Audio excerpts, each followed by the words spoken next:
a partir de qual ponto que as pessoas começam a ter uma diferença, a ver a diferença entre meninos e meninas em relação à ciência, né? E aí, mais ou menos, a partir dos 6, 7 anos, as crianças já começam a perceber que coisa de ciências é relacionada a pessoas muito inteligentes, a uma geniosidade, e geniosidade é relacionada a meninos. Então, desde essa idade, já tem essa... As crianças já começam a perceber isso.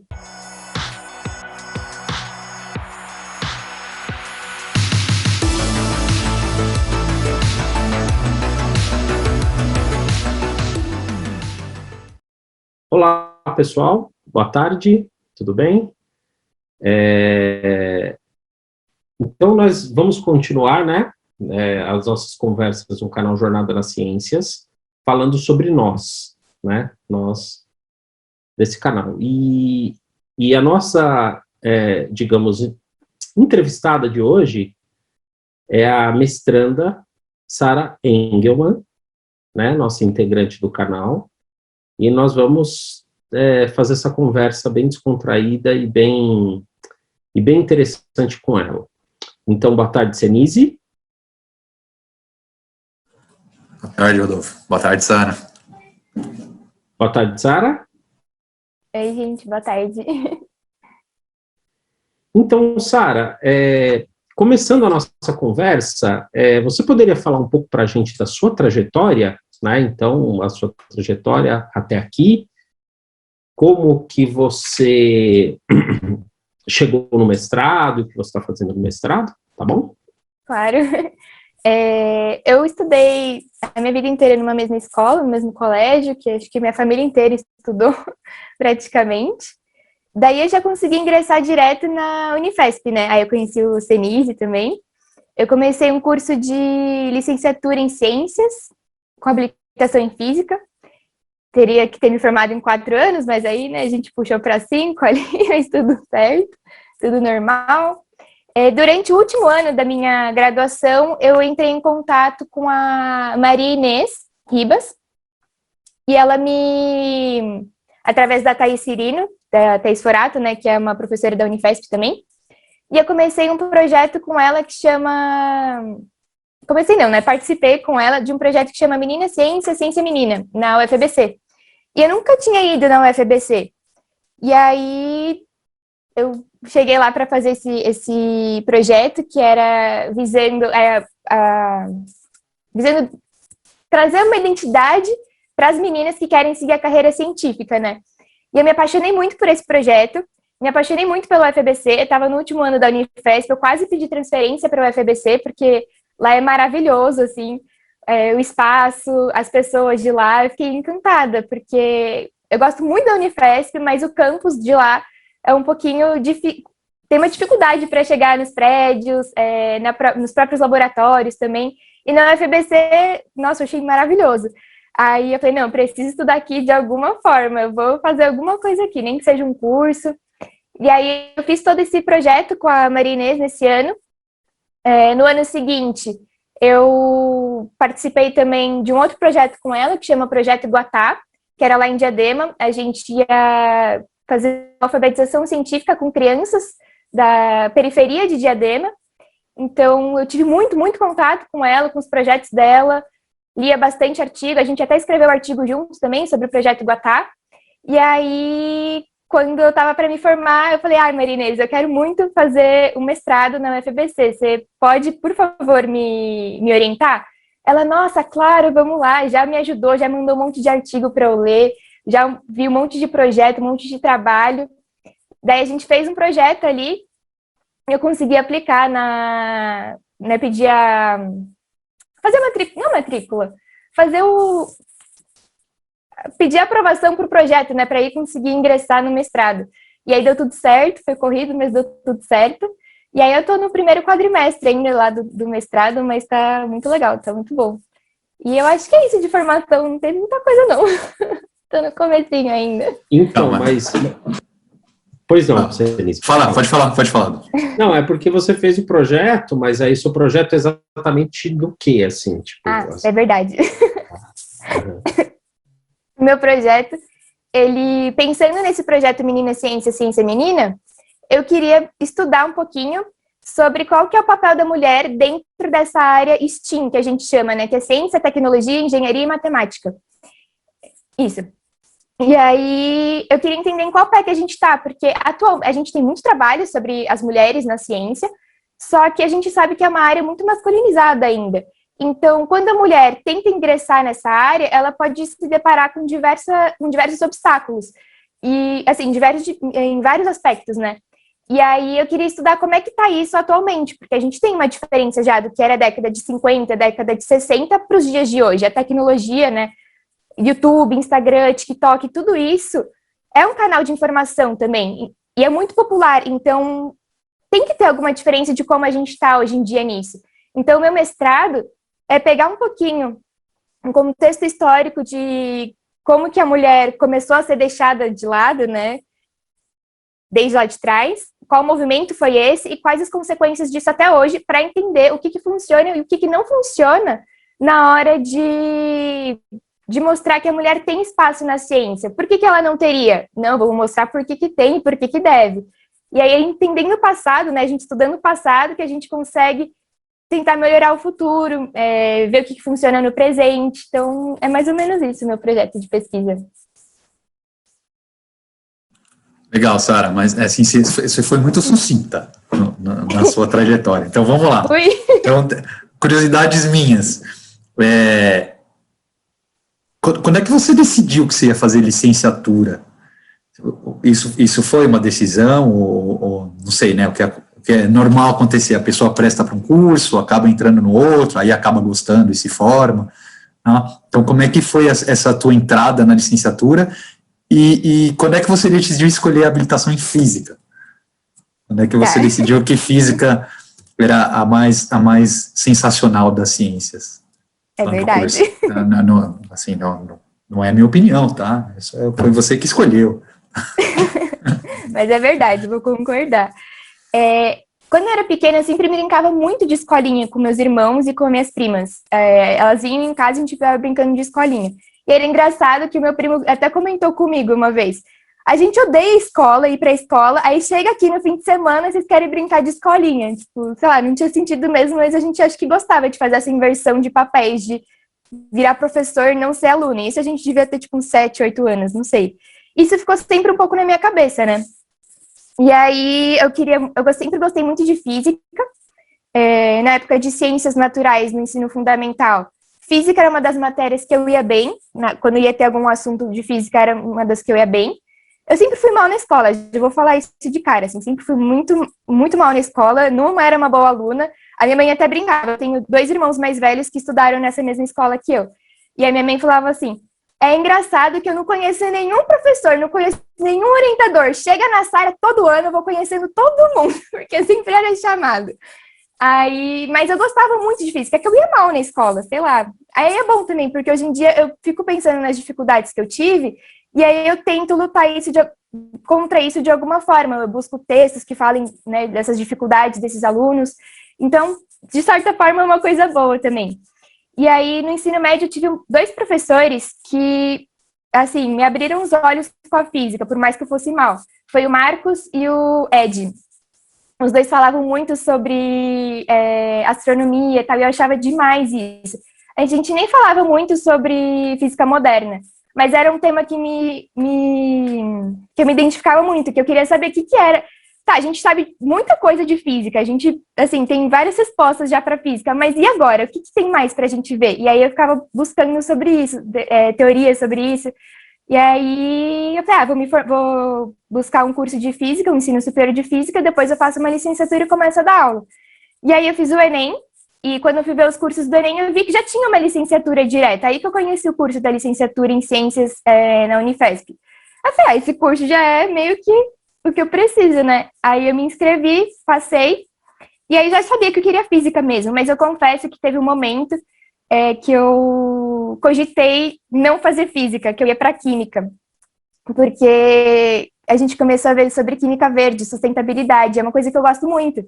Eu falei, vou para química porque eu gosto muito dessa área. Só que eu parei para pensar, não, desde o começo eu queria fazer física, então vou trazer a sustentabilidade para a física. E eu vi que era uma área que estava que tem pouco material. como é que a gente ensina física, sustentabilidade no sentido da física, porque quando a gente vê esses projetos em escola que fala sobre sustentabilidade, a semana da sustentabilidade, toda escola tem isso em algum momento. A física sempre ficava meio deixada de lado, ela usava em algum ponto aqui, algum ponto ali, mas nunca era a física em si. Aí eu até conversei com o professor Rui também, da Unifesp, e aí a gente fez um TCC sobre isso também, o Senise foi até um dos integrantes da minha banca para o TCC, e aí que eu decidi que é para física mesmo, assim, falei, não vou para química, eu vou para física, e é isso. Eu respondi, eram essas duas perguntas, né? Sim, eu tô com um problema aqui para ligar o microfone. Não, respondeu, era isso mesmo. Vou emendar uma pergunta, então. Desculpa, Rodolfo, peraí, deixa eu só emendar, senão eu perco. Mas aí, tá, então, aí você se formou, aí foi agora para a UFABC, e meio que se distanciou da física, né, no sentido da física mesmo, né? Mas você sente falta assim, da física, de estudar física e tal?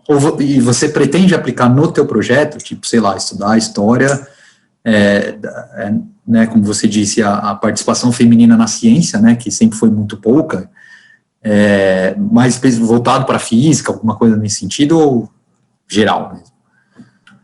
Entendeu a pergunta? Entendi, mas tem duas partes essa pergunta, né? Mais ou menos. Não? Sim. Tá. Responde do jeito que você quiser. Tá. Eu sinto falta da física, por isso que a gente está sempre lendo alguma coisinha, né? Quem acompanha as dicas culturais, eu estou sempre trazendo um livro relacionado à física, que acho que as teorias, ver como que tá ali a situação, então eu gosto bastante de ler sobre isso. Sempre tive dificuldade com matemática, então eu estou tentando aos poucos ali recuperar a matemática que usa na física, que é bem complicada, pelo menos para mim é muito complicada, então estou fazendo ali um trabalho à parte. Do meu mestrado, eu não sei, por enquanto ainda não, porque eu já estou pensando em doutorado e nem terminei mestrado ainda. Mas essa primeira parte inicial, que é o mestrado, eu quero fazer um contexto histórico ainda. Então, eu estou pesquisando bastante sobre o que foi o American Way of Life, que foi um livro que eu li até que também me influenciou a fazer esse projeto de pesquisa no mestrado. É um livro que se chama A Mística Feminina, da Betty Friedan. Ela foi uma grande propulsora do movimento feminista, e ela escreveu esse livro foi publicado em 63. Então, ela pega todo o contexto do American Way of Life e vem trazendo todos os porquês que fizeram a mulher ficar dentro de casa e perder a identidade própria dela, virar aquele modelinho de vida americana, assim, de mulher, esposa, mãe, dona de casa, que não trabalhava, o marido que trabalha e tal. Então, eu estou fazendo todo esse levantamento histórico ainda, para depois trazer a influência dele no Brasil, porque a gente tem muito material, e isso em diversos pontos de pesquisa, né? A gente tem muito material que fala sobre fora do Brasil. Como é que é nos Estados Unidos, como é que é no Canadá, como é que é na Europa, e no Brasil, em muitos pontos, isso é fraco ainda. Então, eu quero trazer uma relação do American Way of Life para o Brasil, que a gente sabe que tem já, com as pesquisas que eu estou fazendo, isso existe, e em relação à ciência. Então, tem esses 3 pontos para trazer. E aí, futuramente, num doutorado, talvez eu faça algo mais relacionado à área da física também. Que existem muitas cientistas físicas que não recebem tanto renome assim quanto cientistas homens. E aí a gente sabe que isso tem outras ligações também, não é só por conta do gênero, né? Tem vários pontos aí. Não só por conta, não tem nada a ver com gênero, realmente. Então, Sara, pegando um gancho nisso que você falou, aí na sua pesquisa, né, você falou aí de estudar o American Way of Life, né, e eu achei interessante isso, né, como isso foi construído, né, esse modelo de, por exemplo, que a mulher, ela dentro desse modelo, ela tem que ter um papel ali de dona de casa, né, criar os filhos, cuidar da casa. Vocês farão um contraponto analisando, por exemplo, modelos alternativos, como, por exemplo, aí é uma ideia, assim, que me veio agora à mente, né, por exemplo, o papel das mulheres, sei lá, em sociedades como a chinesa, que teve a Revolução Cultural, né, porque a China se tornou comunista, socialista, na verdade, a União Soviética, Cuba. Será que vocês vão fazer um contraponto nisso aí? Porque, segundo o pouco que eu sei, as mulheres nessas sociedades passaram a ter um papel de destaque, né? Em várias áreas, né? Inclusive na área militar, por exemplo, né? E vocês vão fazer um contraponto, porque, por exemplo, se você pegar, por exemplo, o modelo ocidental, influenciado por Europa e Estados Unidos, né? E aí você pega, por exemplo, sei lá, o modelo dessas sociedades, digamos, alternativas, né? Eu estou colocando alternativas entre aspas. E possivelmente também analisar o âmbito das sociedades orientais, por exemplo, e aí para tentar, por exemplo, estudar essa questão do machismo estrutural, né? Porque, pelo visto, isso é um machismo estrutural que foi construído, né? Então, essa é a minha pergunta. Sim, totalmente. Inclusive, nesse livro da Beth Friedan, a gente entende o que é esse estrutural, quando a gente fala machismo estrutural, né? Que estrutura é essa? Então, aí a gente vê que em diversos pontos, publicidade, na questão emocional, na questão financeira, na questão de relações, na questão de você falar que é feliz sem você realmente estar feliz, só porque você precisa cumprir esse papel de felicidade. Então, a gente vai entendendo em vários pontos o que é esse estrutural. Vai desde o pequenininho aqui, que a gente nem imagina, até o óbvio que, não, você não vai trabalhar, mulher minha não trabalha. Então, quando a gente fala estrutural, são coisas, assim, realmente que vêm de muito lá atrás e que a gente não imagina, assim. Aí, quando a gente pega para ler, a gente fala, meu Deus do céu, que absurdo é esse? Então, quando você falou de pegar outras sociedades, eu acredito que não. Pelo menos nesse primeiro ponto, não. O mestrado ele é muito curtinho, assim, são 2 anos e meio que eu tenho para fazer. E aí a gente estava até conversando em umas reuniões a gente tem uma reunião semanal, né, sobre os projetos de pesquisa, então tem um grupo inteiro, aí cada um vai falando um pouco da sua pesquisa e tal. E aí, sempre que eu vou falar do meu projeto, aparece, mas você vai falar de tal? Porque aí começa a abrir muito. Tem questão religiosa também que influencia. Então, como que a mulher vai se comportar de acordo com tal religião? Isso influencia ou não aquela mulher a fazer ciência ou a seguir outra carreira profissional que seja também? Então, se a gente for pegando, vamos falar disso? Vamos, porque vai contribuir. Vamos falar disso aqui também, que vai contribuir. Então, fica muito, muito grande. O recorte que a gente fez do American Way of Life em específico é por conta também da política de boa vizinhança, em que a gente começou a importar muito o Brasil, Brasil, né? Começou a importar muito produto dos Estados Unidos, principalmente eletrodoméstico. E nessa época, o eletrodoméstico era destinado a quem? As mulheres, porque elas eram donas de casa. E a gente trouxe também, né, importou toda essa cultura junto. Por isso que eu peguei esse recorte do American Way of Life, que foi um movimento, pelo menos aqui, né, na América como um todo. Como que esse modelo de vida americano se tornou o sonho das mulheres também, e o que tem por trás disso. E aí a gente vai também, aí é um recorte que eu achei extremamente necessário fazer, em questão de classe social, porque quando a gente fala que tem que seguir queriam seguir esse padrão americano, a mulher dentro de casa é uma renda a menos que tem na casa. Então, quem que consegue acompanhar esse modelo também? E aí a gente quer ver quais influências que tem. Outro ponto também, eu fiz estágios de pensar nesse recorte social, é que eu fiz um estágio numa escola particular da região do Morumbi, e era uma escola com padrão econômico bem alto, e eu via que tinha muitas conversas que partiam dos próprios alunos de debater sobre o papel da mulher, sobre feminismo, sobre identidade de gênero. E aí, quando eu fazia os estágios em Diadema, nas escolas públicas, eu não via muito esse tipo de conversa. Aí eu fiquei pensando, será que isso tem a ver com o lugar que a escola está situada, com o entorno dela? Então, é um ponto que a gente vai acabar analisando também. Então, a gente já meio que decidiu que vai fazer observação em escolas de alto padrão econômico de São Paulo e em escolas públicas de São Paulo também. E a mesma coisa em cidades mais periféricas, para entender se existe uma diferença aí e ver o que a gente pode fazer para melhorar essa situação. Sara, interessante, mas deixa eu só te dar se você me permite, uma sugestão, porque é interessante isso, porque seguramente, se você analisar, por exemplo, escolas no espectro, né, de padrão socioeconômico, escolas públicas, vocês tentarem também coletar dados de alguma escolas agrícolas, viu? E aí vocês vão observar também que as prioridades são diferentes. É interessante isso, porque aí você vai observar prioridades, tende a observar prioridades completamente diferentes, né? Porque você vai enxergar as desigualdades ali que existem entre os diversos contextos, né? Eu acho que só isso para te dizer, tá bom? É verdade, obrigada. Eu não tinha pensado nisso. Eu já tinha ouvido alguns relatos de escolas agrícolas, mas eu nunca tinha parado para pensar em observá-las com a lente do mestrado, né? Então, muito obrigada. Se você quiser, conversar. Depois eu converso com você sobre isso, tá? Joia, quero sim. Sara, só para lembrar, né, dos nossos espectadores, que a gente tem uma conversa com a Maria Inês, né, no canal, foi uma das nossas convidadas, orientadora, né, que inclusive ela falou bastante sobre o projeto, né, Menina Ciência, Ciência Menina, e também tem uma dica cultural sua desse livro, né, da mística feminina, né, então, pessoas, quem não assistiu ainda, assistam, tá, que é bem legal, tanto a conversa quanto a dica.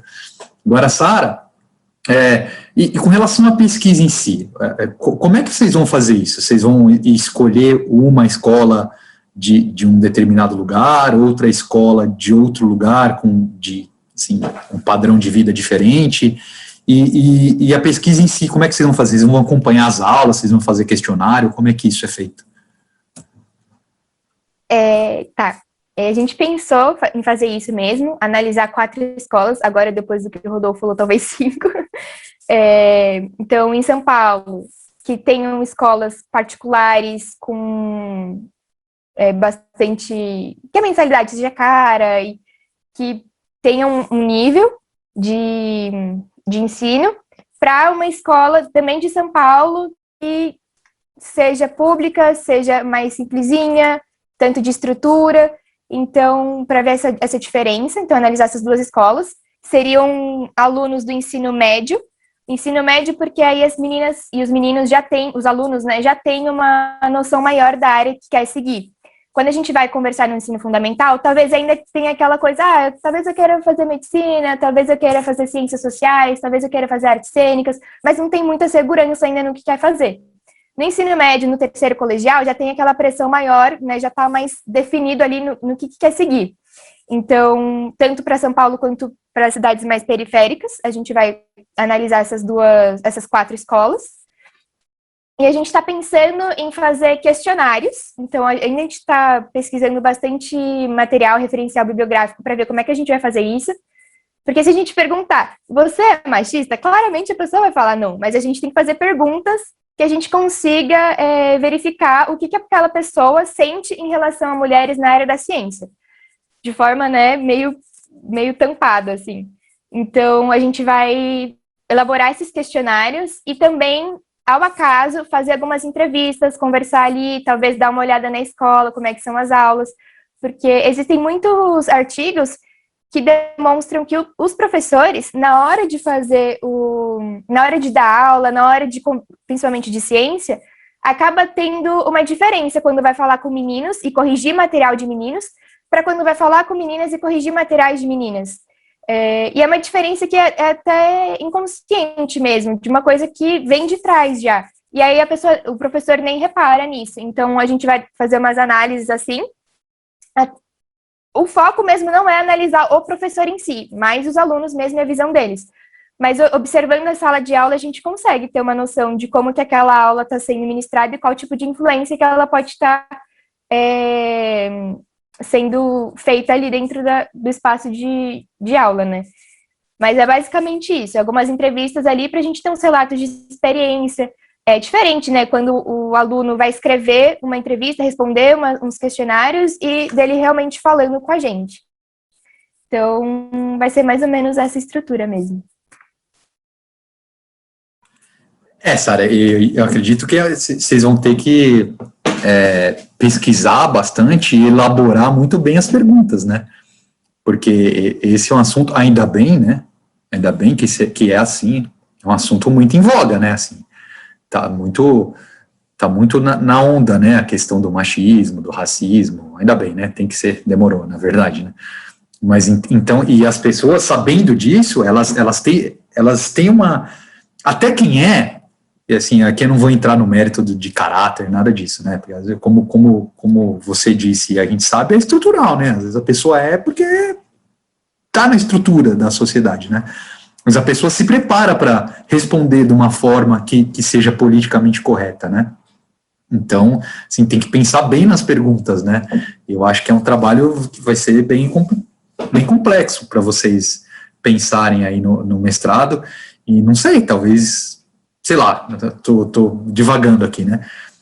Ler alguns trabalhos de psicologia, né, para tentar bolar as perguntas. Não sei se deve ter algum psicólogo ou psicóloga no grupo de pesquisa de vocês, porque é um assunto que é complexo, né? Então, fazer perguntas e fazer uma pessoa falar sobre isso é complicado. Não sei se vocês estão pensando nessas coisas, né?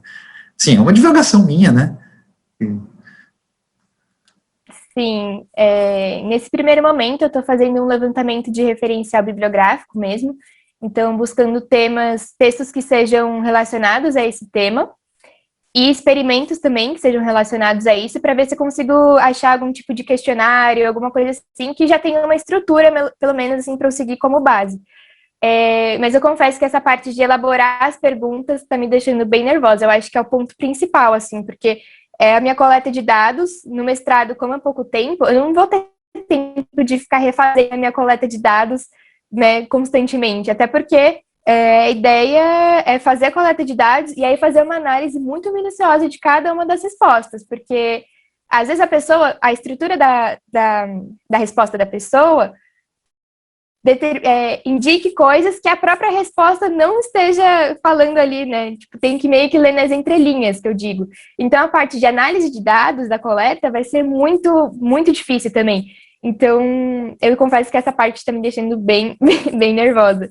Eu estava lendo um pouquinho da Bardan, até por conta de um outro trabalho do mestrado, e aí eu estava vendo que tem análise estrutural, tem muita coisa que dá para fazer, principalmente em entrevista, em questionário, e aí eu vi que o negócio é bem difícil, bem complicado mesmo, mas eu acho que vai dar, sim. A gente tem o projeto Menina Ciência, Ciência Menina, inclusive vai acontecer em setembro agora, esse ano, e aí eu vou ter bastante contato com meninas de ensino fundamental, então eu talvez consiga já ir pensando, né, vendo a conversa entre elas, pensando em algum tipo de pergunta que eu possa fazer, até fazer pergunta para elas mesmo, para ver qual tipo de resposta que elas têm para me dar, com determinado comando, né, de pergunta. Então, tem que ver. Porque esse tipo de análise, assim, é bem estudada, né, na área de ensino e tal, a gente usa, né, para formular questionários e tal.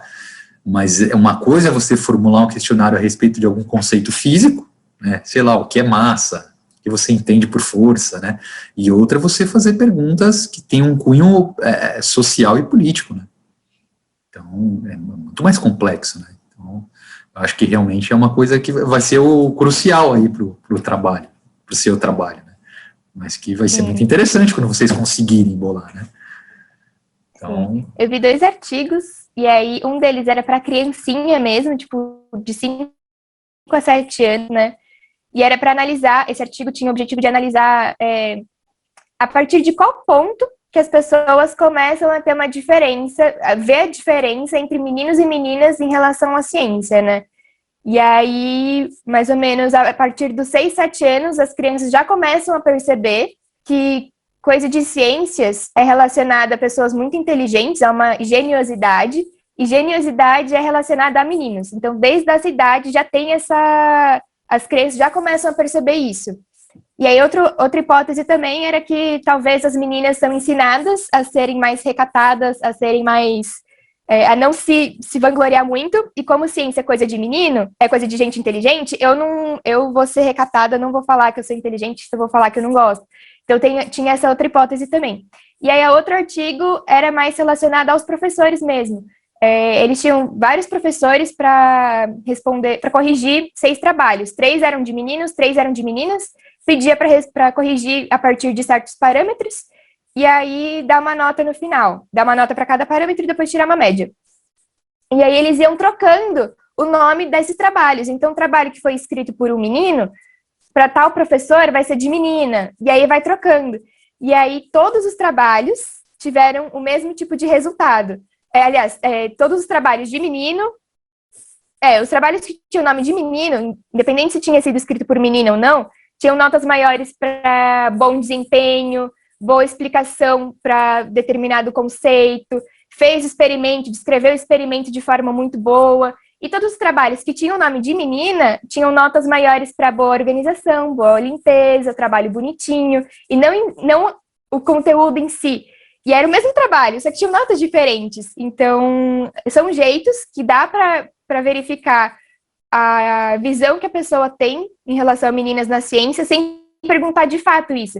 Mas aí, quando a gente tenta pensar como é que eu faço isso para meninas e meninos do ensino médio, aí já complica, tem pouco material sobre isso para a gente dar uma analisada. Mas já são dados que mostram que realmente existe uma diferença e que a escola é um lugar que tem grande influência em relação a que as pessoas vão sentir da ciência ou de outras áreas também. Já encaminha bastante ali as pessoas, os alunos. Esses artigos são recentes, Sara? Você está citando? São. Tem um que é de 2017. Eita. Pois é. E assim, o lado bom de não ter muita referência, né, no assunto específico que vocês vão pesquisar é que vocês são desbravadores, né, desbravadoras. Né? Vocês têm uma área para construir, né, que é ótimo, super legal. Sim. Desafio. Dá um nervoso, porque como tem pouco referencial, a gente fica com um pouco de medo, e aí, sei lá, acho que um dos maiores medos que eu tenho é chegar lá na frente e não ter resultados muito conclusivos. E aí, o que eu faço? Não sei também. Não, mas vai ter. Espero que sim. Vai ter, certeza. Eu acho emocionante fazer pesquisa nesse sentido, porque você tá buscando coisas novas, né? Tá ali com a mão na massa mesmo. Aí é muito bom, é muito legal. Assim, dentro disso que você está falando, Sara, o que eu vejo que é essencial é vocês conseguirem fazer o levantamento de dados, tirando tanto o viés do entrevistado, quanto também o viés de vocês, né? Vocês conseguirem fazer a pesquisa, tentar obter os dados mais sem viés possível, né? E aí pensar, por exemplo, talvez fazer uma amostragem de escolas do nível socioeconômico, né? Que eu acho que isso é muito importante. Eu acho que por exemplo, assim, da experiência que eu tenho de ensino básico, que eu já ministrei aulas na escola pública, por exemplo, você encontra uma imensa variabilidade de escola para escola, tipo, sei lá, uma escola, de repente, numa região ali, que tem um PIB per capita maior, mesmo sendo pública, ela vai ser diferente de uma escola, por exemplo, numa região mais com PIB per capita menor. Por exemplo, eu só estou exemplificando uma variável que daria para correlacionar, mas aí você poderia correlacionar outras variáveis, né? Porque as prioridades passam a ser diferentes, né? Entre as pessoas, né? Entre os grupos de pessoas, né? E aí isso vai refletir lá na frente, né? Interessante isso que você falou. Você falou uma coisa que eu achei também muito interessante, né? Então, por exemplo, assim, dentro do que você já estudou a respeito disso, então os adolescentes que eles definem a área mais ou menos no ensino médio, isso, e menos na infância, mais no ensino médio, menos na infância. É isso? E por que tem essa atração, por exemplo, dos meninos, aliás, na verdade você já falou, mais atração para ciências duras, e muitas vezes as meninas para ciências biológicas, por exemplo, ciências médicas, porque as mulheres têm uma inserção muito grande nessas áreas aí de ciências médicas, né? E o que você me diz disso? Primeira parte, né, acho que foi sobre por que no ensino médio tem mais, já se sabe mais, né? Como a gente tem uma pressão muito grande de sair do ensino médio e já ingressar num curso superior, em alguma faculdade, alguma coisa assim, espera-se que esses alunos já saibam o que eles vão prestar ali no vestibular. Então, pode ser que mude, pode ser que comece cursando, sei lá, engenharia, e lá na frente mude e vá para arquitetura. Aí, tudo bem, vai acontecer. Mas é mais certeza que aquele grupo de alunos já sabe aonde que vai atuar perto de prestar o vestibular. Por isso que eu estou querendo analisar mais esse ponto e não crianças ou alunos do ensino fundamental. É mais por conta disso mesmo, para ver se consigam dados mais brutos, né, mais certeiros ali. A gente também vai procurar dados de listas de ingresso em faculdade, para ver se existem mais meninos ingressando nas ciências, na área STEAM, né, do que meninas, e as meninas que entraram qualquer evasão. Então, sei lá, a partir de 1 ano que está no curso, quantas meninas que saíram, quantos meninos que saíram, a maior ou a menor. Então, ter esse dado em mãos também ajuda bastante. Mas aí já são dados, não preciso pesquisar, não preciso entrevistar alguém, né, já são dados, já existem esses dados, né. A outra pergunta tinha sido, por que os meninos vão para ciências duras e as meninas para ciências biológicas e médicas ou até outras áreas, né? Eu não achei dados sobre isso, explicação sobre isso. Eu acho que, na verdade, eu nem procurei também artigos que falem sobre isso, mas o livro que eu li da Beth Friedan e alguns outros artigos mostram que a área da ciência ela é muito hostil para as meninas, então talvez isso tire um pouco a vontade delas de seguir essa área.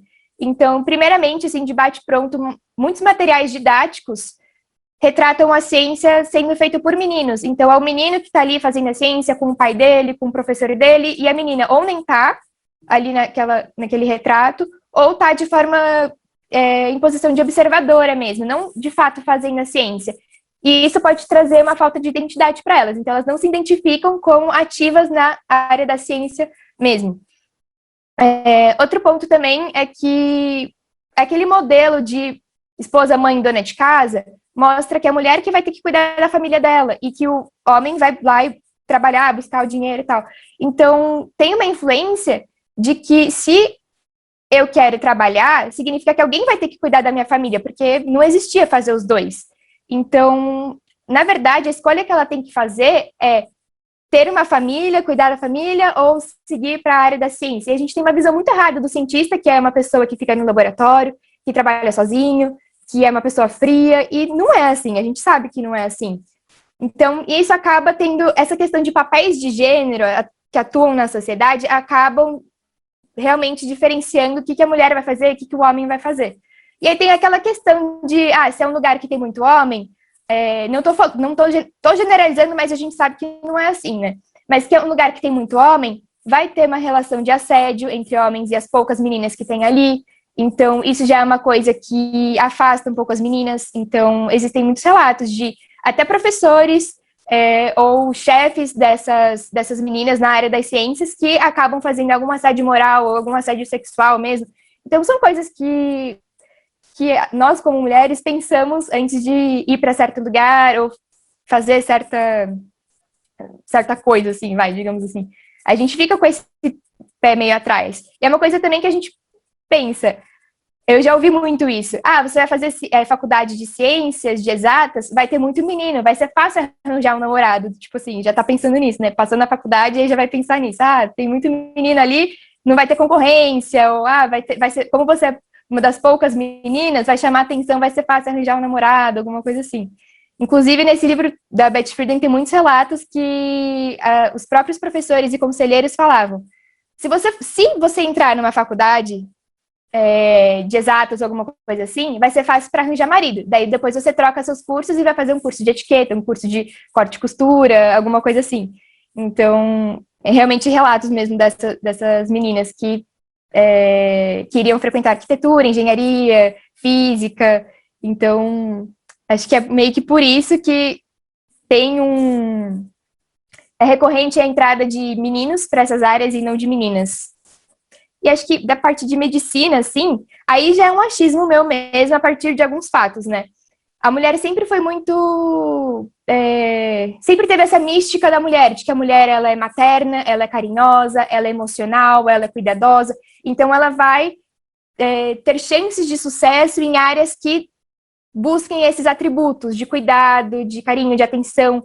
Então, até para professor também falam isso, né? Na área do professorado, que é mulher que teria que participar dessas profissões, porque ela é carinhosa, porque ela é atenciosa, porque ela vai ter jeito para falar e não sei o quê. Então, acredito que tem uma parte disso aí também, da parte de medicina, até de professora. que é ligada a essa questão emocional e carinhosa e materna da mulher. Que, enfim,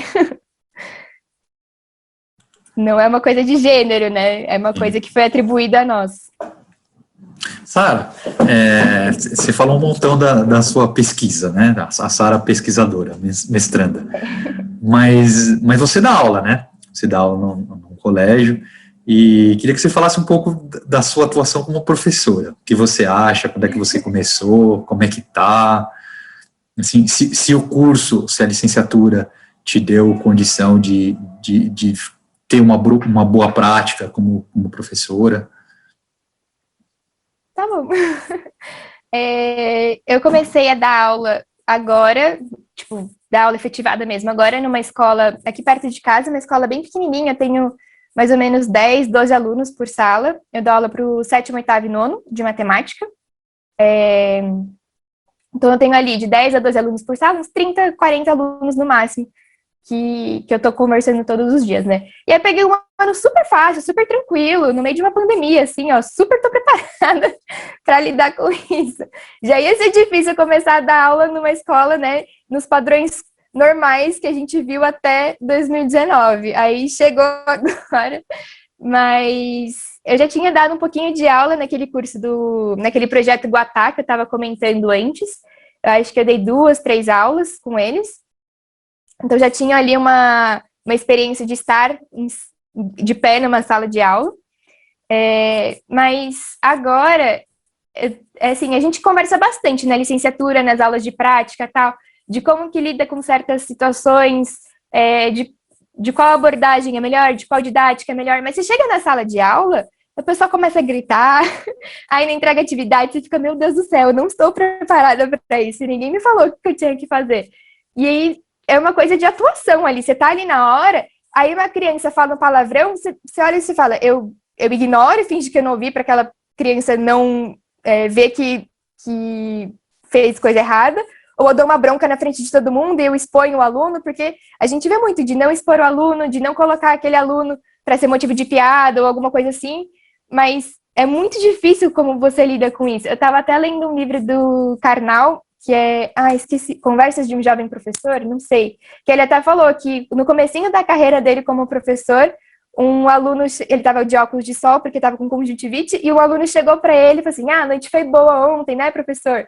E aí ele respondeu, sua mãe não reclamou.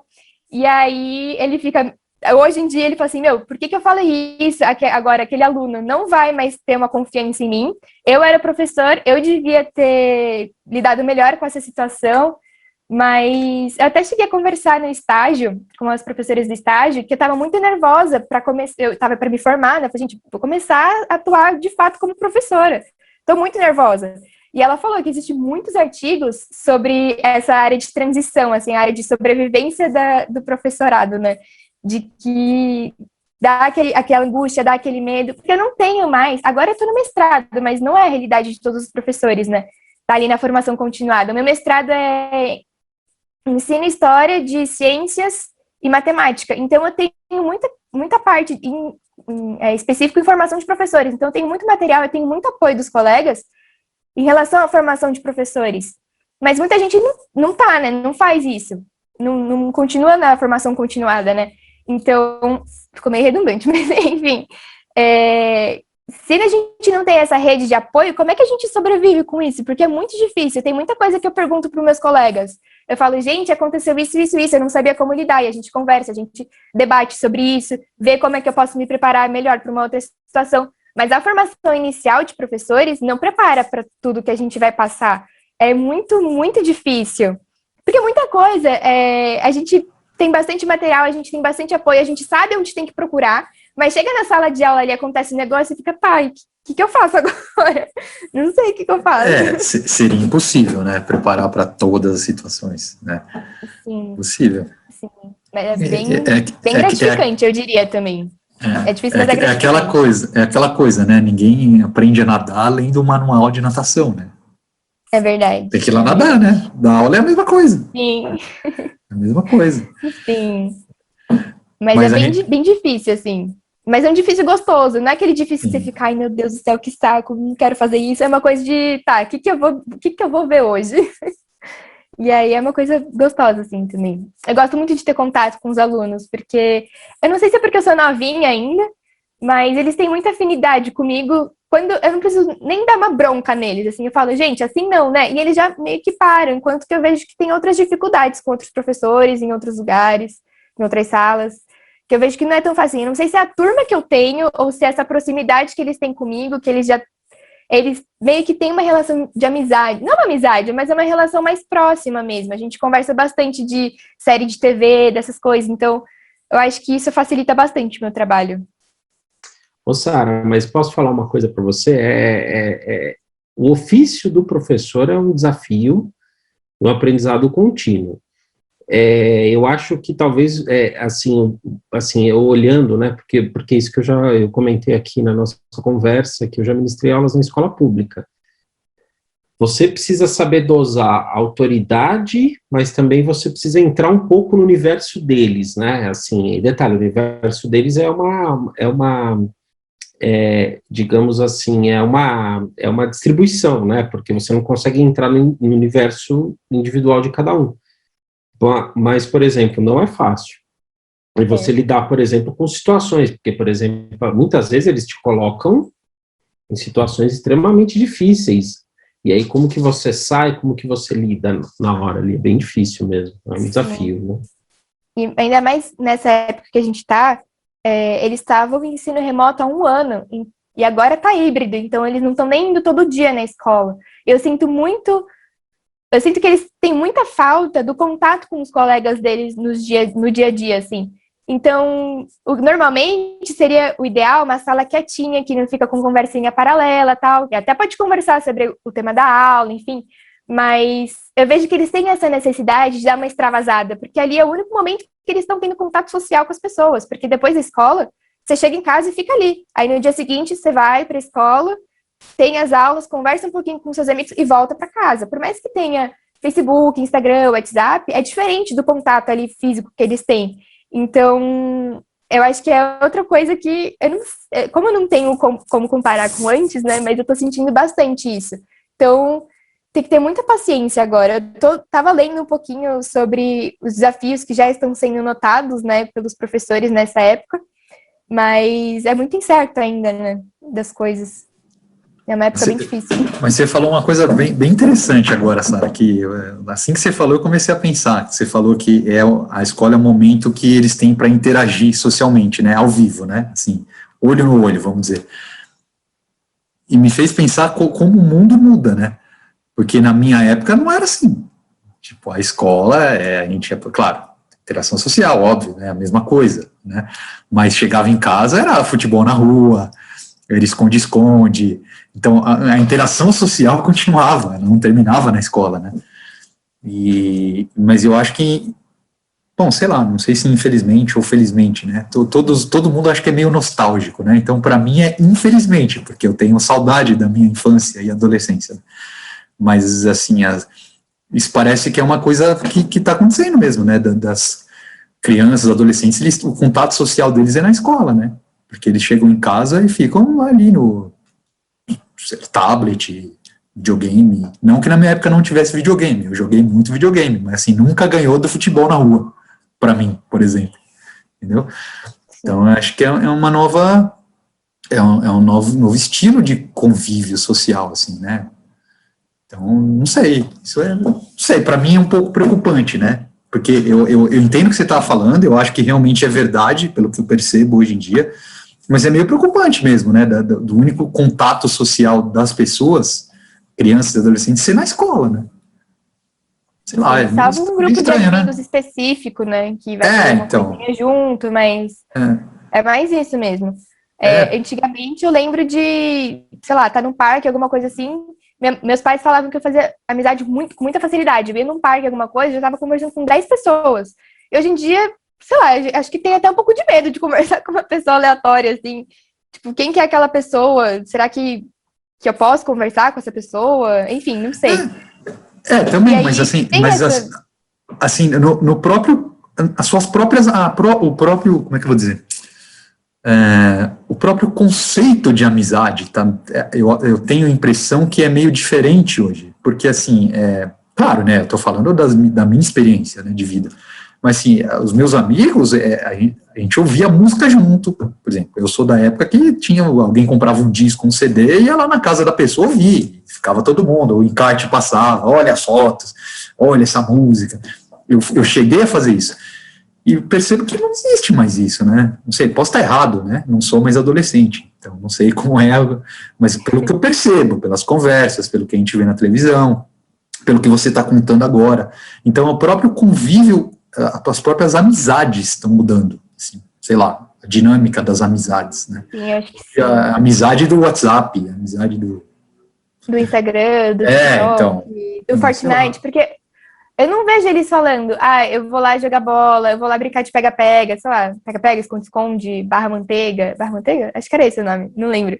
E aí... Barra-manteiga, né? Ele era pique-bandeira ou pega-bandeira? Também, tinha um monte. Um monte. Passanel, era um monte. Passanel. Minha mãe outro dia falou assim, Sara, brinca de passanel com eles. Eu falei, mãe, primeiro pandemia, né? Ficar passando a mão assim não vai rolar. E segundo que eu acho que eles nem sabem o que é isso, porque é tudo Fortnite, é tudo, sei lá, Free Fire, FIFA, tipo, é tudo videogame, é tudo online, assim, né? Não tem mais aquela coisa de várias brincadeiras no físico ali no presencial. Pelo menos do que eu vejo, assim, um ou outro comenta, vou jogar futebol ali no intervalo, vou pra casa de não sei quem, vou descer no prédio pra jogar futebol, mas já não é mais como antes, assim. Tudo bem que eu sou muito nova, né, pra falar uma coisa dessa, eu acho, mas já tem uma diferença. Na minha idade, quando eu era pequenininha, não tinha essa coisa de pegar o celular e ficar assim, depois que saiu da aula já. Era conversar com todo mundo, era sair correndo, era levar bronca do pessoal da escola que não podia estar correndo ali. Hoje em dia, acho que já é. Rodolfo, Leva bronca por estar com o celular. Rodolfo, eu não vou nem contar pra Sara que a gente é da época do telefone com fio, tá? E discada, tá? Não vou nem contar. Não, mas muito interessante pensar nisso, né? É interessante, né? Eu lembro, e assim, eu lembro que a gente falava, tá? Eu lembro, assim, eu adolescente falava, quem nunca quebrou a perna lá, jogando bola? Quem nunca quebrou? Sério, de verdade. Não. De verdade, não, assim, mas era... de vez já. Rodolfo, que era muito normal você quebrar. Eu quebrei os 2 pés já, quebrei o dedo da mão. Era normal, porque você jogava ali, né? Era esconde-esconde, pega-pega, futebol, taco. Então você acabava se machucando, né? Sei lá, hoje em dia eu acho que ninguém se machuca mais, né? Só se machucar caindo da cama, né? Jogando o celular. Né? Não, e detalhe, fazer isso inteiro, né? A gente fazia isso o dia inteiro, né? Sim, meu pai comentava que ele saía da escola, ia jogar e chegava em casa, tipo, à noite, assim, e era na rua ali perto mesmo, mas ia entrar em casa final da tarde, à noite, porque a mãe já estava chamando ali. Hoje em dia, acho que a gente nem pode ficar na rua muito, porque a gente é assaltado. Era a hora mais chata do dia, quando sua mãe chamava para tomar banho. Sério. E eu vejo que os alunos falam isso hoje em dia lá na sala, assim, eu vejo que eles estão conversando mais, eu falo, gente, abaixa o tom de voz, pelo menos, tal. Professora, desculpa, é que é o único jeito da gente conversar, é o único lugar que a gente tem para conversar. E aí, como é que fala para não conversar numa situação dessa? Como é que pensar muito mais do que eu preciso dar esse conteúdo até hoje? Vai além de pensar isso. Porque se fosse assim, era muito fácil. Tira quem está fazendo bagunça da sala de aula e deixa quem está prestando atenção ali, pegando conteúdo. Só que vai muito mais além disso. Por que eles estão conversando? Por que eles estão umas praguinhas hoje em dia, né? Quando voltou do online. Primeiro que eles ficavam fazendo zoeira no chat já de qualquer forma, mas é porque eles precisam dessa interação, dessa conversa com eles. E pede para uma criança de 10, 12 anos se controlar. 10 não, né? Mas 13, 14 anos ali se controlar. Não vai controlar. E aí deixa assim mesmo, porque, tadinhos, depois de não sei quanto tempo, trancado dentro de casa, aí chega na escola, leva bronca ainda, porque tá conversando com um colega. Eu, particularmente, não acho que seja a melhor opção de ensino para esse momento de agora. Mas aí a gente vê, assim, como ser professor realmente desafiante, né? A gente pensa em tudo isso, né? É natural. Né? Nós somos assim. Quem dá aula está sempre pensando nisso, né? Como fazer, o que é melhor, como é que eu mudo. Isso em qualquer nível, né? Assim, ensino básico, ensino universitário. assim, é mais uma amostra de como não é fácil ser professor. É muito gratificante, mas não é fácil, não. Tem muita é só vai dar aula, né? Vai dar aula ali, né? Tal. É porque tem aquela concepção de que você precisa saber o conceito da disciplina. Você vai ser professora de matemática, você tem que saber matemática. Vai ser professor de física, você tem que saber física. Professor de português, tem que saber o que é português, história, enfim. E não pense em todo o estudo que tem por trás de como dar aula, de como ser de fato um professor. Porque é diferente um professor, uma pessoa que fez um bacharelado em física de uma pessoa que está fazendo uma licenciatura em física. Tem muito conceito por ali que parece que as pessoas não veem. E aí, acho que é até por conta disso que tem uma desvalorização do professor hoje em dia. Que acha que é só saber o conteúdo, chegar lá, passar para eles e pronto, beleza, deu a aula, tá certo, acabou. Mas, poxa, tem todo um trabalho que a gente tem por trás, até de pesquisa nessa área também. A gente tem um método de ensino, de escola, muito antigo, se a gente parar para pensar. E a gente, poxa, a sociedade vai mudando, a gente vai evoluindo, nem sempre para melhor, mas é sempre uma evolução, então a educação também teria que acompanhar isso, por isso que tem tanta pesquisa e tal. Mas eu acho que a gente é muito desvalorizado nesse sentido, até financeiramente, porque eu fico vendo estágio inicial de professor e estágio inicial de outras áreas, a diferença de salário é muito absurda. E aí, tem um monte de questão aí que a gente se sente até um pouco triste quando a gente para nisso, e é só pensando mesmo no trabalho que a gente faz para ter vontade de seguir nessa área, porque principalmente na época que a gente está agora no Brasil, né? Mas, poxa, Sara, complicado. isso que você falou é interessante, porque na realidade as pessoas veem o trabalho do professor como importante, não tem noção do qual é o trabalho do professor, o quão desafiante é, né? E outra coisa, né? Você não tem valorização. E daí, por exemplo, daí eu sempre me pergunto do discurso da meritocracia, né? Então, por exemplo, alguém que é professor, né? Que deveria ter uma meritocracia, né? No sentido de, por exemplo, de valorização. E aí, de repente, você faz mestrado, você faz até doutorado e você ganha menos do que, sei lá, um profissional que só tem graduação de uma determinada área, né? Então é muito engraçado como a gente normaliza essas relações, né? E aí a gente vê, por exemplo, em relação a certos países, né? Que aí sempre tem uma correlação entre educação e desenvolvimento, né? Mas não é uma correlação linear, mas é sempre, a educação é sempre um fator importante para o desenvolvimento das sociedades.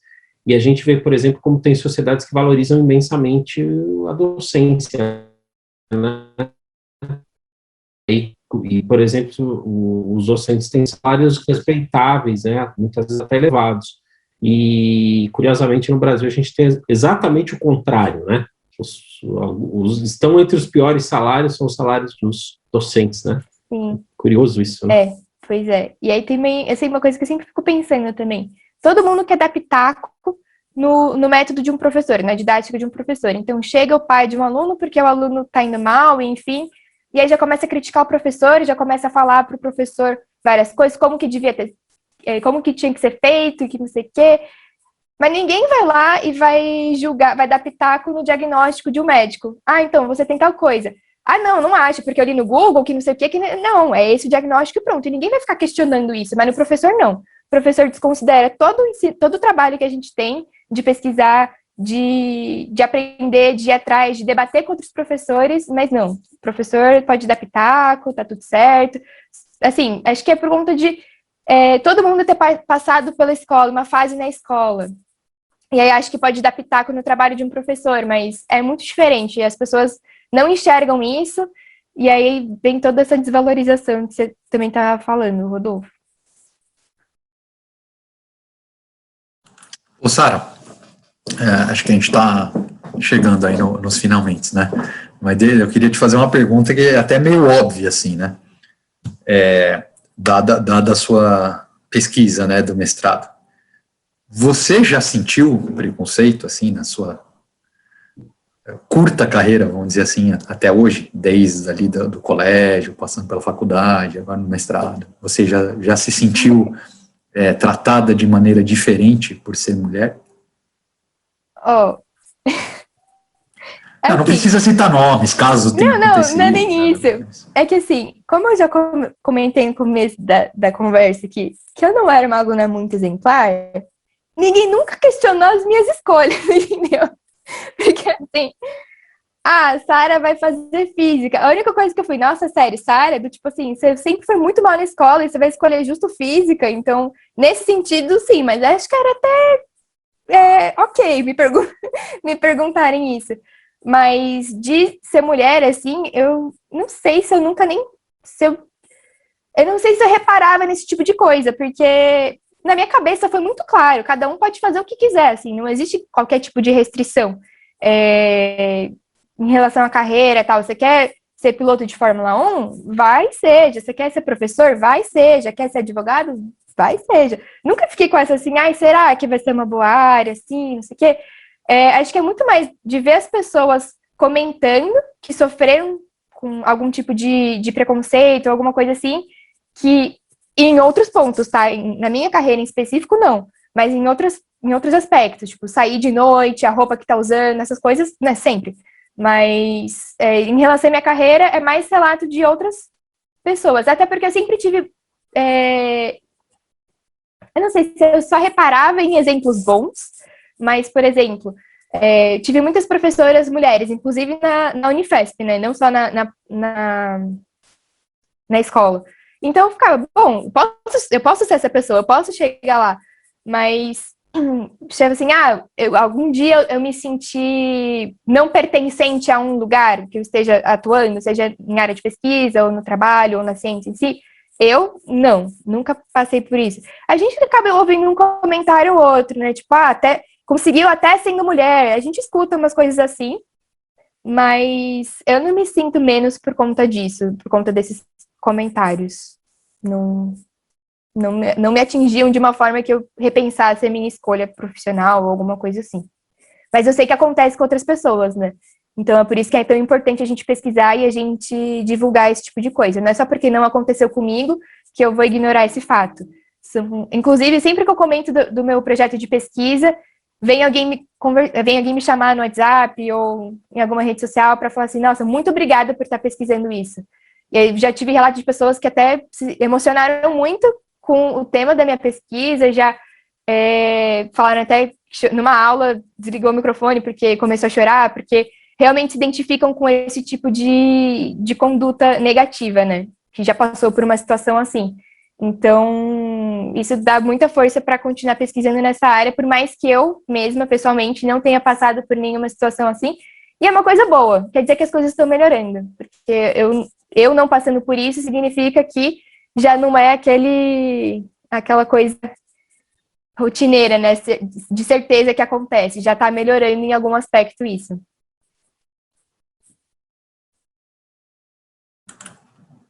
Beleza.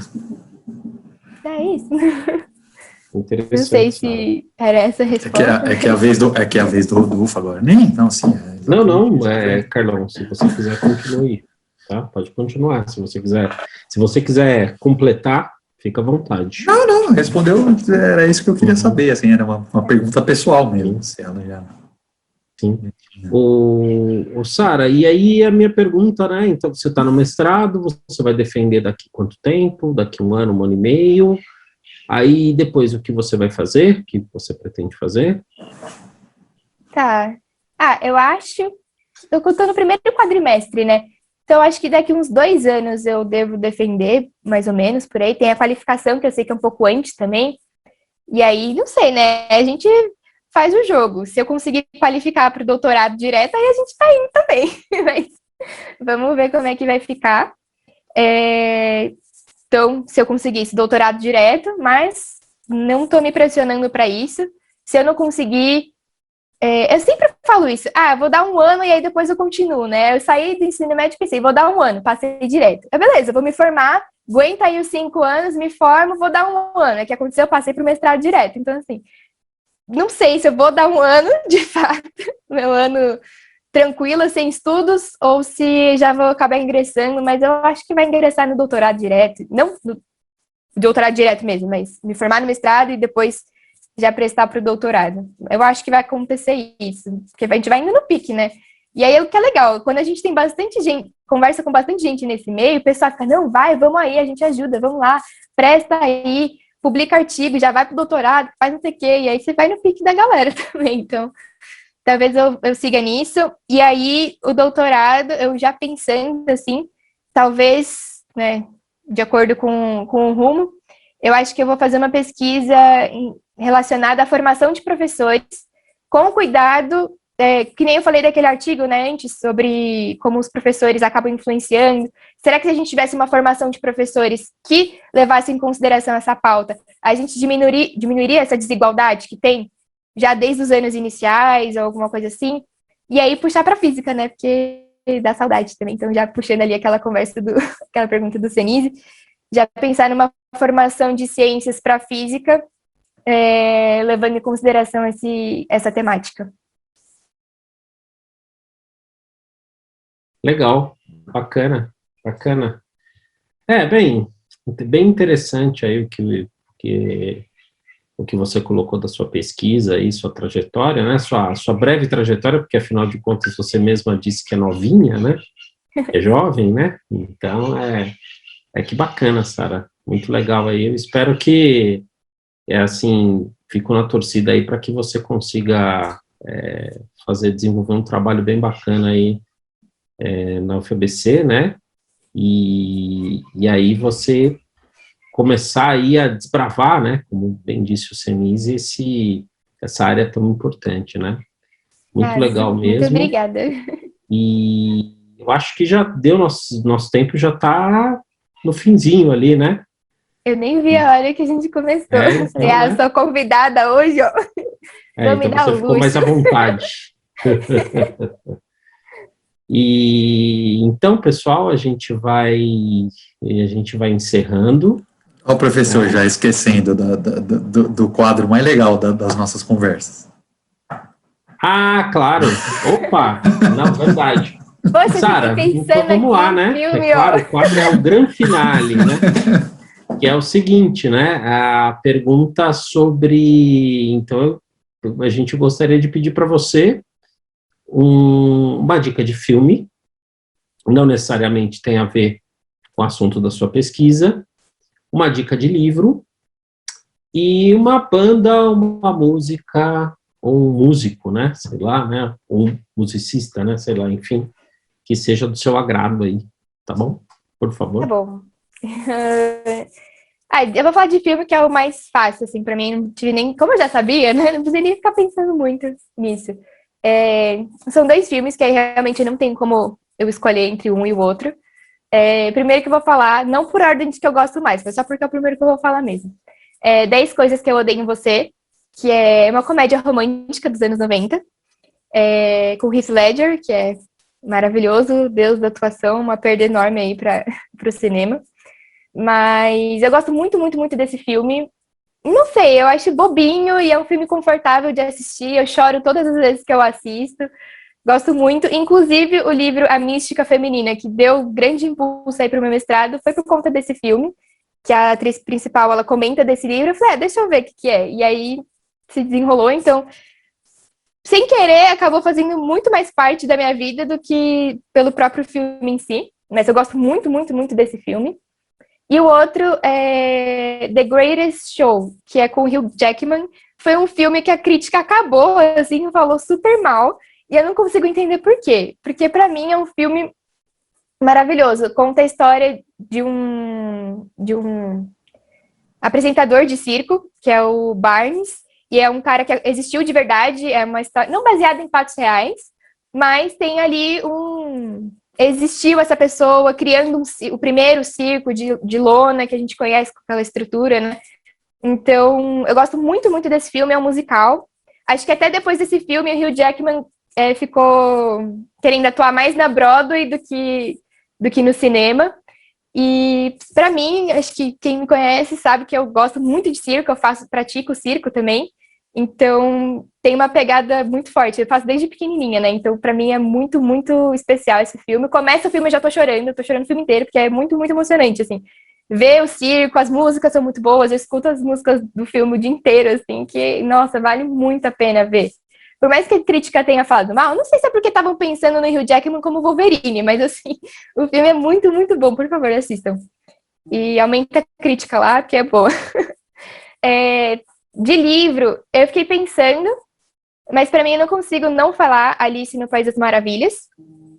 A Luísa comentou até também numa conversa que ela também escolhia esse livro, mas é porque é muito, muito bom. E eu não consigo pensar em outro. Outro livro que me marcou muito foi um livro que eu era bem pequenininha, eu devia ter acabado de aprender a ler, era Lolo Barnabé, que era até legal para crianças. Eu não sei se vocês conhecem esse livro, mas é muito bom para criança, que conta, é uma família que vive na época das cavernas, e aí, de acordo com a necessidade deles, eles iam fazendo invenções. Então, era uma noite muito fria, eles criavam roupas. Aí, eles estavam sujos, aí criavam um chuveiro. Tudo bem que não tem zero nexo científico isso, e eu sei disso, mas é que é um livro muito legal. E aí, no final do livro, a família querendo se reunir de volta, porque todo esse avanço de tecnologia acabou distanciando eles, e aí eles voltam para as origens, né, que é fazer uma fogueira ao ar livre. Então, é muito bonitinho esse livro. Para criança, assim, é muito, muito bom. Eu gosto bastante. De música, assim, eu conheço uma música, eu busco 10 músicas no gênero, ou que sejam parecidas com essa música, e eu fico escutando essas 10 músicas no repeat sem parar, até conhecer uma nova música. Que aí eu procuro 10 músicas parecidas e fico ouvindo essas 10 músicas, é um ciclo. E ultimamente eu até indiquei pro Senise, né, Attack on Titan, que é um anime muito bom. E eu fico ouvindo música de abertura de anime agora pra sempre. Então, vou indicar 2 músicas. Uma, que é uma abertura de anime muito boa, e uma música mais comum, assim, mais normal, né? Então, a primeira é Bluebirds, que é a abertura do Naruto. É uma música muito boa. E também já fica a indicação para vocês conhecerem músicas japonesas, coreanas, porque eu acho que ela é bem diferente do que a gente costuma ouvir. E para mim passa uma emoção completamente diferente de uma música dos Estados Unidos, de uma música do Canadá. Esses dias eu fui no mercado japonês comprar umas coisas e tava tocando uma música, eu não vou saber se era coreana, japonesa, mas enfim. Até a música que tava tocando no mercado tem uma emoção diferente, assim, não sei. É muito, muito legal conhecer outras culturas, né? Então fica a indicação também. E uma música mais normal, assim, Me and My Broken Heart, do Ikson, que é uma música velha, mas que eu gosto muito também, e eu fiquei ouvindo no repeat sem parar. Antes de começar a categoria anime, era essa música que eu tava ouvindo antes. Então, acho que é isso. Eu sei que era uma indicação só, mas é difícil, não consigo. Tá tudo certo, Sara. Digamos assim, você fez uma grande grupo de ótimas indicações aí, né? Você falou pra gente sobre vários assuntos interessantes aí, né? É interessante só fazer um comentário sobre esse livro que você citou aí, esse livro infantil, provavelmente é uma metáfora da humanidade, né? É uma metáfora da humanidade, que a humanidade foi inventando as coisas segundo as dificuldades, né? Então, bem, bem legal mesmo, bem legal mesmo. É um livro bem bobinho, então, mas é muito bom de ler. Eu acho que quando eu era pequena, eu lia uma vez por semana esse livro, assim, que era muito, muito legal. Era curtinho, com bastante figura, assim, nossa, era muito bom. Legal. Mas para crianças é um livro que atrai a atenção, né? Sobre a importância das coisas, né? E a criatividade. Eu sempre pensei humana, muito né? no porquê que inventou aquilo. Por que alguém inventou isso? E aí, eu não sei se foi por conta desse livro, que sempre tinha um porquê de estar inventando alguma coisa. Claro. Mas, e qual era a consequência daquela invenção? E aí chegava em outra invenção, mas sei lá. É muito bom. Para quem tem criança, vale a pena procurar. Que legal, que legal. Bacana. Então, pessoal, a conversa está muito, muito boa. Posso só falar rapidinho? Essa não sou eu, né? Não, eu só queria agradecer a Sara pela conversa, tá? Dar os parabéns, né? Sara foi minha aluna na graduação, né? Conheço ela desde lá, nem lembro quando foi, né, Sara? Primeira disciplina lá, não lembro qual ano e tal. 2017, assim, eu acho. Sara sempre foi uma aluna muito curiosa, né? Fazia várias perguntas legais na aula que eu adorava, né? Eu indicava um monte de livro, né? Teoria de cordas, assim. Então, sempre foi legal dar para a Sara, e assim, como aconteceu aqui já, todas as entrevistas dos jovens nas ciências, né? que eram alunos, foram alunos meus, ou que eu já conheci, eu sempre fico muito feliz de ver que estão se tornando pesquisadores muito maduros, assim, que falam bem da sua pesquisa, assim, que explicam bem, que sabem o que querem, assim, e a Sara é muito nítido isso também, né? Então eu estou muito feliz, assim, não só pelo fato de ter sido professor da Sara, mas agora de ser colega de trabalho, né? A gente tem um canal, assim, não é o nosso trabalho do ponto de vista de profissão, mas é um trabalho nosso, né? É um trabalho / hobby, né? Mas que, assim, então eu estou muito feliz, porque muito legal ouvir a Sara falando da pesquisa dela. Estou bem feliz, então parabéns, Sara. Parabéns para a Marinês também pela orientação, né, que ela está dando esse assunto super interessante aí, super importante. Então, estou bem feliz. Obrigado, Sara. Obrigado pela conversa.